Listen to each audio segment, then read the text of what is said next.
মানুষের কল্যাণ সাধনা, ইনসাফ প্রতিষ্ঠা করা, মুসলিম মিল্লাতের চেতনা ধারণ করা এবং মানুষের অধিকার আদায় করার মানসিকতা থাকে এবং সেটার জন্য তিনি যদি লড়ে যান, সংগ্রাম করে যান, এমত অবস্থা যদি তার এই চেতনার কারণে তিনি আক্রমণের শিকার হন এবং মারা যান, সন্দেহাতীতভাবে তিনি শাহাদাতের মর্যাদা লাভ করবেন ইনশাআল্লাহ তাআলা। ঈমানদারের মধ্যে যদি আল্লাহর সন্তুষ্টি লাভের জন্য জীবন বাজি রাখার মানসিকতা থাকে এবং তার অসৎ কাজে বাধা প্রদান, অন্যায়ের বিরুদ্ধে তার প্রতিরোধ এবং ইনসাফ প্রতিষ্ঠার মানসিকতা লালন করার কারণে তিনি যদি আক্রমণের শিকার হন, তাহলে সেক্ষেত্রে তিনি অবশ্যই শাহাদাতের মর্যাদা লাভ করবেন। সেই জায়গা থেকে শরীফ ওসমান হাদিকে আল্লাহ তাআলা শাহাদাতের মর্যাদা দান করুন, আমরা সেই দোয়া করি।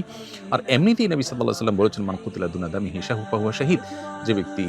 কারোর হাতে খুন হয়েছে, জীবন রক্ষা করতে গিয়ে তার জীবন খুন হয়েছে, অর্থাৎ সাধারণ ধস্তাধস্তিতে অথবা কোনো ডাকাতের হাতে মারা গেছে, সেও শাহাদাতের মর্যাদা লাভ করেন। তাহলে সেক্ষেত্রে দ্বীনের কথা বা মুসলিম মিল্লাতের কথা বা মুসলিম চেতনার কথা বা ইনসাফের কথা বা মানুষের অধিকারের কথা যদি কেউ বলতে যান মুসলিম হয়ে এবং আল্লাহর কাছ থেকে যদি বিনিময়ে আশা করেন, তাহলে তিনি অবশ্যই শাহাদাতের মর্যাদা লাভ করবেন। অনেকে আছেন যারা বিপ্লবী মানসিকতা ধারণ করেন, তারা অন্যায়ের বিরুদ্ধে সংগ্রাম করেন, তাদের সে সংগ্রামকে আমরা অবশ্যই শ্রদ্ধা করব।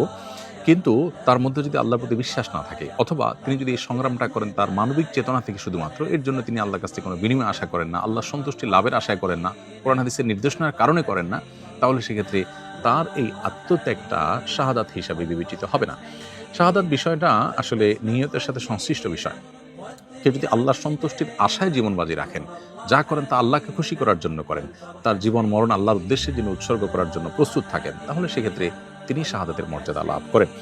আমরা দোয়া করি শরীফ ওসমান হাদির সমস্ত ভুল ত্রুটি মাফ করে আল্লাহ তাআলা তাকে শাহাদাতের সর্বোচ্চ মাকাম দান করেন এবং তার সুখ সন্তপ্ত পরিবারকে সান্ত্বনা সইবার শক্তি নসিব করেন এবং সেই সাথে এখান থেকে অনুপ্রাণিত হয়ে আমাদেরকে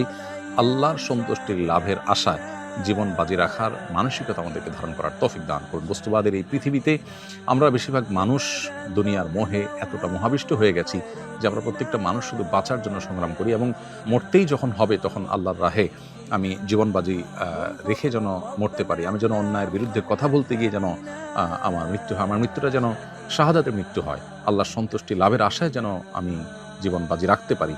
সেই চিন্তা, সেই চেতনা আমাদের প্রত্যেকটা মানুষের মধ্যে থাকা দরকার, এজ এ ঈমানদার মধ্যে থাকা দরকার। আল্লাহ রাব্বুল আলামিন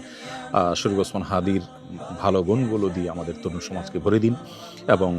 সেই তরুণ সমাজকে অন্যায়ের বিরুদ্ধে ইনসাফ প্রতিষ্ঠার জন্য, ন্যায় নিষ্ঠ হওয়ার জন্য এবং মুসলিম মিল্লাতের কল্যাণ সাধন করবার জন্য এবং আল্লাহর সন্তুষ্টির উদ্দেশ্যে মানবতার কল্যাণ সাধন করবার জন্য সবাইকে দুনিয়ার লোভ মোহের ঊর্ধ্বে উঠে আল্লাহর উদ্দেশ্যে নিজের জীবনকে উৎসর্গ করার এবং নজরানা পেশ করার তৌফিক আমাদেরকে দান করুন।